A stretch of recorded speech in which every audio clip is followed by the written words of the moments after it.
Hi, so this is going to be a new thing. I'm going to try to vlog and make like a docu-series about the post-production process for not only House of the Rising Sun, but also Spirit in the Sky. Because Spirit in the Sky is going to be a long, egregious post-production process. I want to like vlog and make this a docu-series because I feel like outside of the realm of production, we don't really see what post production is. And I want to take you guys along with that. And then, so you're going to see the sanity that is Gurgasaur Productions, and maybe some mental toils and what goes behind the scenes of getting a major project out. And so, and one of the kind of the main reasons why I want to do this series is because this is a big project.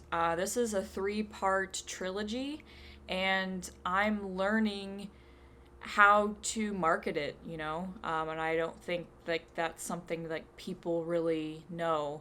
This journey has just been very wacky, crazy. The roads have been winding. There's a lot of bumps and scrapes and stuff that's happening, but we're getting through it. And I just want to take you guys along with me. I think I'm also using this as a cathartic tool to voice my frustrations and just the grand scheme of things. I love this project to death. It's a passion project, which is probably why I feel the way that I do in some cases. I really wear my heart on my sleeve when it comes to this project. So that's the overarching idea for this vlog series. Also, I think that I need a camera in my face in order to force myself to work. Like today, I was planning on going out and going to Mud House or even Kingdom Coffee and doing some work, but I don't know, I just feel like I just can't leave my apartment right now. I'm kind of locked in like a mind sphere, but I want to do work. I found one of my old notebooks that I was like actually actively writing in last year, and I stopped around June, so I might start this back up again because my life has been really chaotic, with not only my full-time job but also creative stuff. So I'm gonna probably definitely utilize this today. I'm going to write in what I have to do this week, and then also this upcoming project that I'm working on with my friend. So, yeah. So, also, side note, I was going to do this whole entire thing on my cinema rig. I'm trying to rig this thing out for documentary, a legitimate docu-series about the Pride band Drumline. So I'm currently in the midst of rigging this camera out. Like, all of this is going to change. Because I don't know when this is going to release, I think I'm just going to be releasing these as they go. But I also just want to avoid spoilers for my own stuff. I don't know if that really matters. I don't know, I just feel like we're so in like the territory of like, oh my gosh, I'm going to be talking about some spoilery things, and I don't know. Anyway, let's talk about the music I want to do for House of the Rising Sun. So, this is like a general song list. I subscribe to artlist.io, and we're going to use some songs there. I have a composer for Spirit in the Sky, and I think I might use some of his concepts later on, but this is just for the time being. But I am really obsessed with actually having the title song in the movie, which, funny enough, I wasn't going to do the title song for this film because I thought that was going to be too corny, but come to realize and come to people talking to me, they're like, it's a folk song. Like, you don't have to pay royalties or you don't have to do copyright. So we're going to have the song in the film. And so I think we're going to be lacing it throughout the film a lot. I have one of my coworkers is a talented musician. He has a piano and he's very musically gifted. So I have already asked him if he could do like a little rendition for the credits. So the majority of the stuff I've already done. Like the score list and the Missouri grants. I actually looked more into this, and we actually do not qualify for that. So that's sad. I'll get into more about this in just a second because I have an addendum to that. But I need to look more into distribution. I don't know what I meant about color checklist. Pretty much Alicia's going to be doing all that. I don't really have an idea for color. I really like film sims right now, and so I might tinker with that. I might talk to Alicia about that, but yeah. I also have a trivia night on here. I've been wanting to do a trivia night for pretty much a whole year now, but the only issue with that is I'm going to have to lace the questions in a way that everyone would be able to understand them, because these films haven't come out yet. So I think I might lean more into that after House of the Rising Sun releases. And so then that way the Spirit in the Sky section can still be ambiguous, because I feel like there's a lot with Spirit in the Sky that I want to leave, like, for you to, like, watch the film and be like, oh yeah, that makes sense, or oh yeah, I didn't know about that going into this film. I'm just messing up my shelf here, just messing it up. Anyway, and then I need to look more into this Hollowbrooke universe marketing, because I gotta market this entire film, entire universe, in a way, and then some local circuits at the Moxie and the Alamo. More specifically, the Moxie.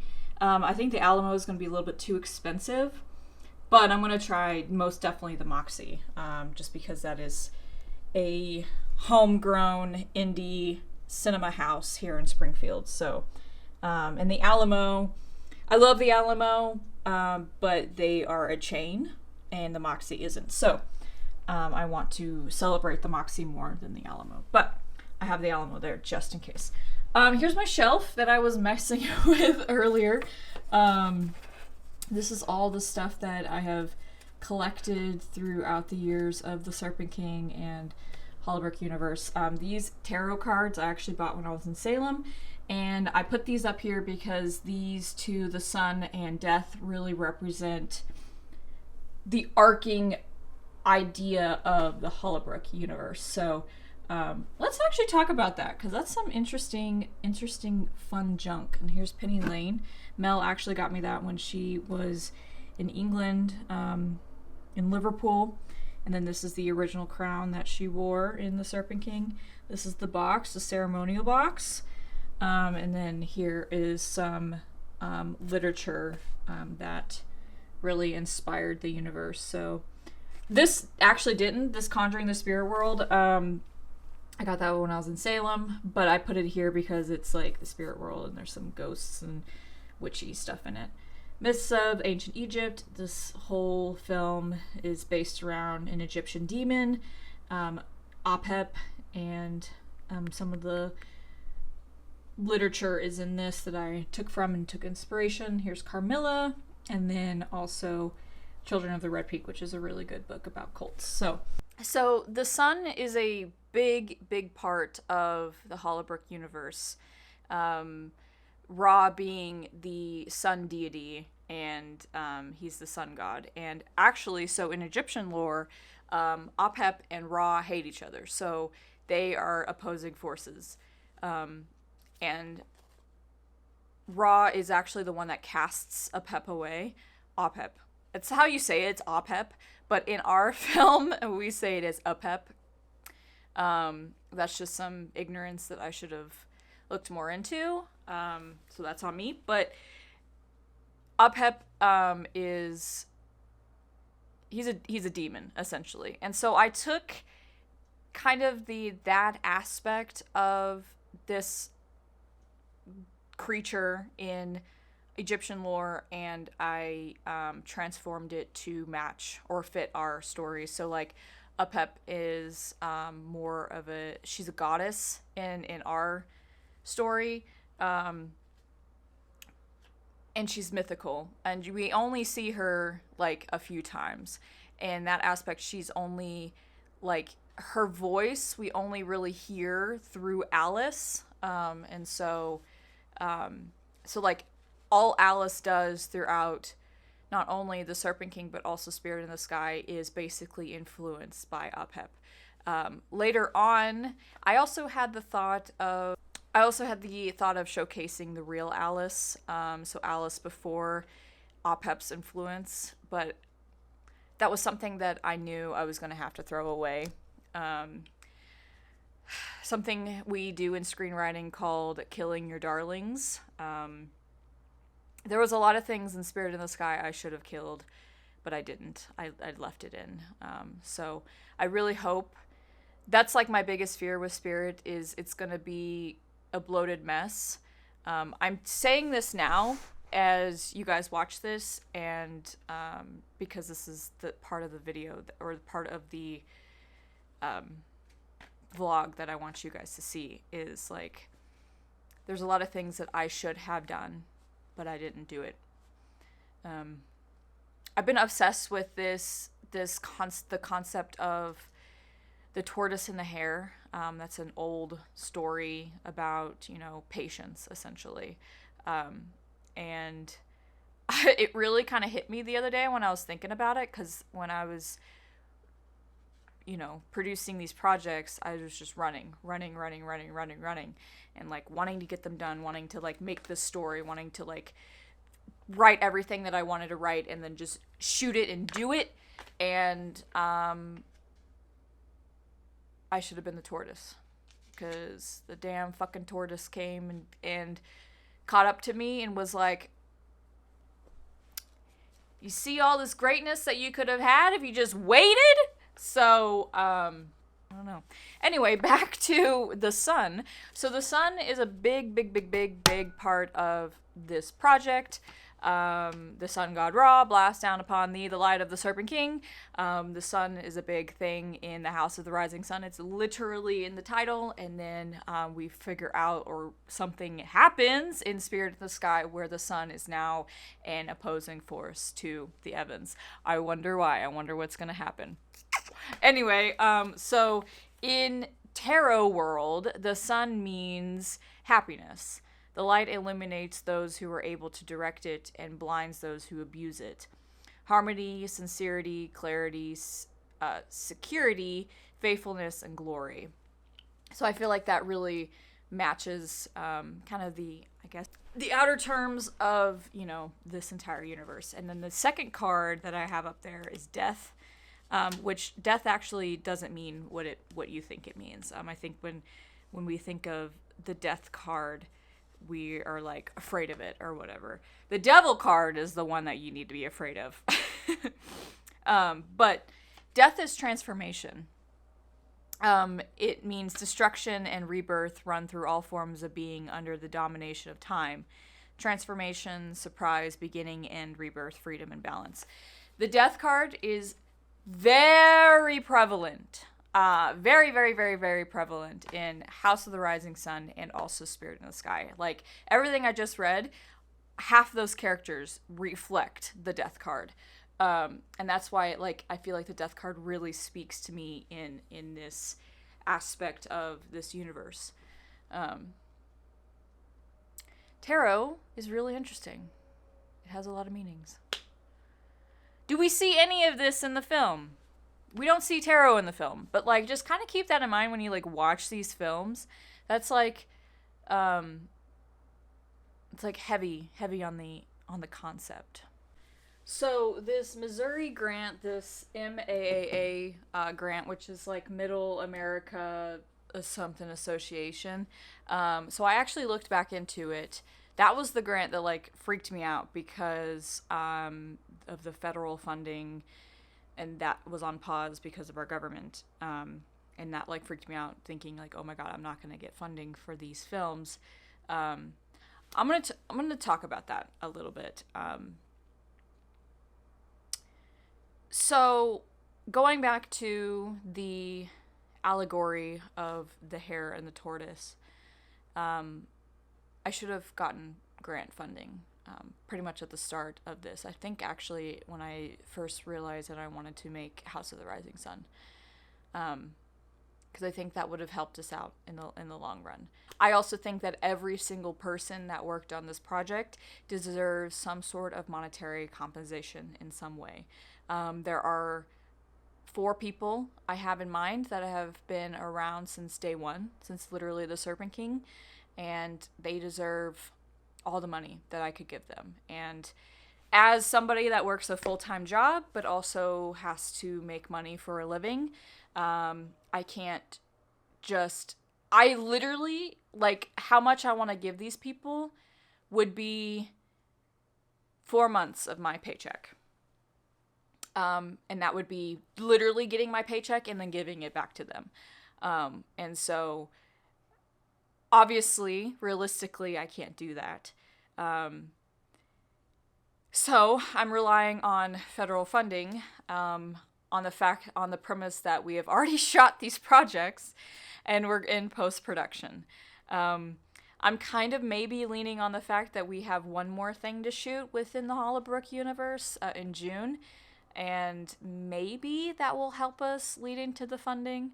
But I think the reality of it, and I hate to say this, but it is the reality because that's just how life works, is I might have to find a post-production grant and just only pay the people that are working in post-production. And it really pains me because I like look back on my future or my past self and I'm like, you saved up money so you could buy food for the people working on this project, but you didn't save up money to, pay them for the job that they did. And maybe that's just me trying to be like ethical in this situation, but also I think that's just like the sense and the era of guerrilla filmmaking is you just do it because you have a passion of filmmaking. But in my heart of hearts, I believe that these people need to be paid. I say that, and I don't want you to like look back on this and be like, oh wow, I'm gonna work with Autumn and like I know they're not gonna pay me. It's like, no, what I should have done is go back and do grants, but I don't know. I don't know where my mindset was. It was just, I want to do this project. I have the resources to do it. I know people that want to do it. Let's do it. And then like in the back half of things, when I'm like actually like reflecting back on that, I'm like, yeah, maybe Alicia should be paid for her hours and hours and hours of editing and